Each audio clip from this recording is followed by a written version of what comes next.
Bonjour à tous, très heureux de vous retrouver aujourd'hui depuis le Parlement européen. Je voudrais en ce début d'année vous parler de notre avenir, non pas de l'actualité immédiate, mais d'une actualité qui devrait nous concerner très bientôt. Il y a quelques jours, l'Institut France Stratégie a publié une note qui est curieusement passée assez inaperçue, une note sur la question de notre alimentation en électricité. Et cette note nous prévient que d'ici 2030, nous pourrions avoir à faire face à des coupures de courant récurrentes en Europe, en France en particulier. Cette note s'appuie sur le fait de l'expérience que nous sommes déjà en train de vivre. Peut-être le savez-vous, mais le 8 janvier dernier, nous avons échappé tout juste à un blackout, c'est-à-dire à une gigantesque coupure de courant. Toute la France aurait pu être concernée par ce manque d'alimentation en électricité. Alors évidemment, tout ceci est lié à des causes conjoncturelles aujourd'hui. C'est à cause du grand froid, et c'est aussi à cause du fait que le confinement a perturbé l'alimentation nucléaire de notre pays en créant des difficultés d'entretien pour les centrales nucléaires. Ça n'est pourtant qu'une répétition générale d'un scénario que nous pourrions connaître de manière structurelle, prévient France Stratégie. Pourquoi ? Eh bien à cause de notre propre stratégie, si l'on peut appeler ainsi une stratégie européenne qui conduit à la catastrophe. De fait, nous allons, pendant les années qui viennent, retirer des moyens de production d'électricité en Europe. 110 gigawatts vont être retirés de notre capacité électrique pour de bonnes raisons, pour beaucoup, parce qu'il faut fermer des centrales à charbon, des centrales au fioul, mais nous allons simultanément fermer des centrales nucléaires. Nous avons commencé de le faire en France en fermant la centrale de Fessenheim, 2 gigawatts au total d'électricité en moins, et nous allons continuer de poursuivre dans cette voie, a annoncé le président de la République, puisqu'il a prévu de faire passer à moins de 50% la part du nucléaire dans le mix énergétique français, ce qui revient à d'autres fermetures, à d'autres Fessenheim dans les années qui viendront. Le problème, c'est que, évidemment, les États européens ont déclaré de très belles intentions pour mettre en œuvre de nouveaux moyens d'électricité renouvelable avec l'éolien, le solaire. Ces moyens posent de grands problèmes que je n'ai cessé de dénoncer ici au Parlement européen, des problèmes notamment écologiques, environnementaux, puisqu'il faut des terres rares pour cela, il faut des matériaux que nous ne savons pas recycler, il faut un impact sur l'environnement dont l'effet est gigantesque, je pense en particulier à l'éolien en mer. C'est aussi accepter une dépendance à l'égard d'autres pays, comme la Chine par exemple, qui nous fournit aujourd'hui les éléments indispensables pour le développement de ces moyens de production. Mais il y a un autre problème, et France Stratégie le rappelle, 1 gigawatt d'une électricité comme le nucléaire n'est pas du tout identique à 1 gigawatt d'électricité provenant de l'éolien ou du solaire. Et pour une raison très simple, c'est que le nucléaire fonctionne en continu, c'est une énergie pilotable, alors que l'éolien, le solaire, ne fonctionne par définition que quand le soleil brille ou que le vent souffle.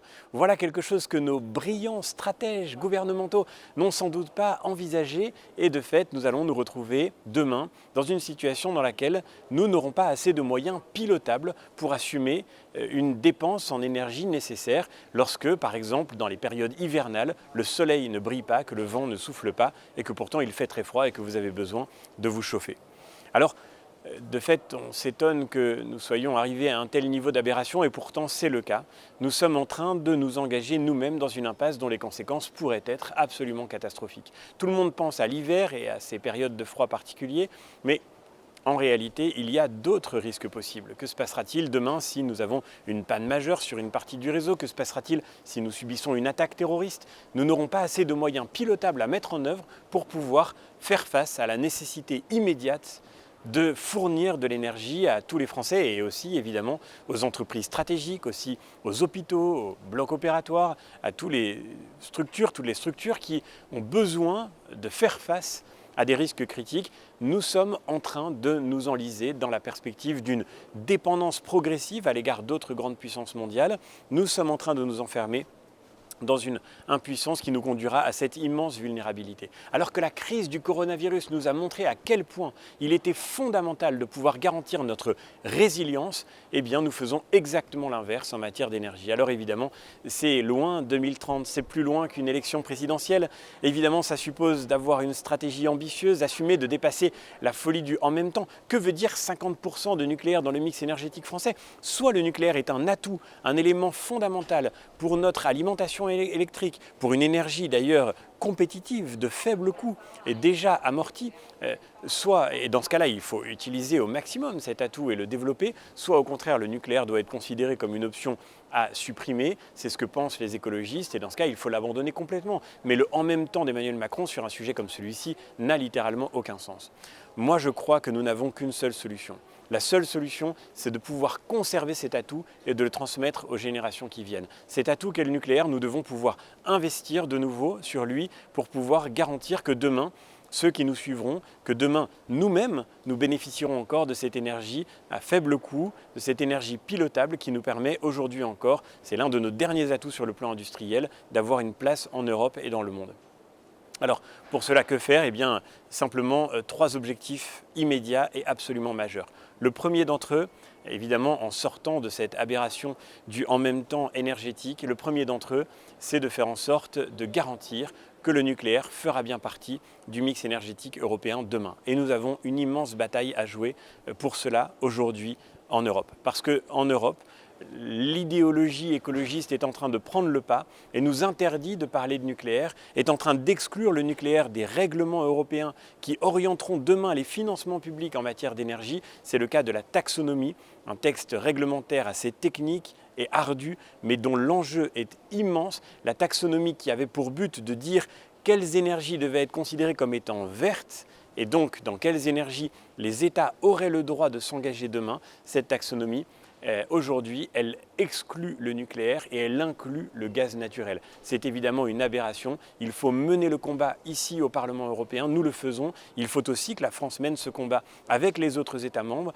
et que nous puissions demain autoriser les États membres à investir de l'argent public, y compris dans l'énergie nucléaire. C'est absolument fondamental. Cela suppose de rompre avec cette espèce de folie écologiste. J'accuse les écologistes d'être insincères lorsqu'ils prétendent défendre le climat et qu'en même temps ils sont en train de détruire une source d'énergie décarbonée qui nous oblige à nous tourner du coup vers des moyens pilotables carbonés. Lorsque nous avons manqué d'énergie cet hiver, nous avons acheté jusqu'à 10 gigawatts à nos voisins européens, des gigawatts que Fessenheim ne nous fournissait plus et que nous avons achetés avec des centrales à gaz et à charbon chez nos voisins européens qui nous fournissaient l'électricité dont nous avions besoin.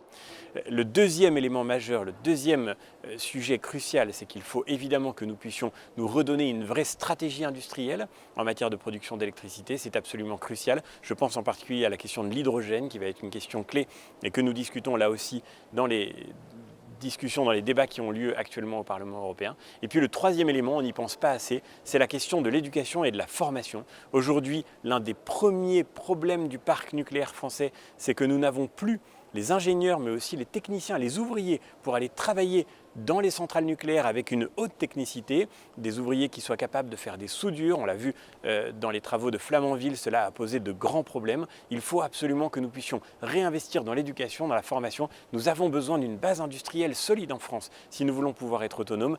Les pays qui résistent le mieux à la crise économique actuelle sont ceux qui ont gardé leur base industrielle et pour cela, il nous faut des gens formés dans tous les métiers, capables de mettre au service de notre capacité de produire leur savoir-faire et leur excellence.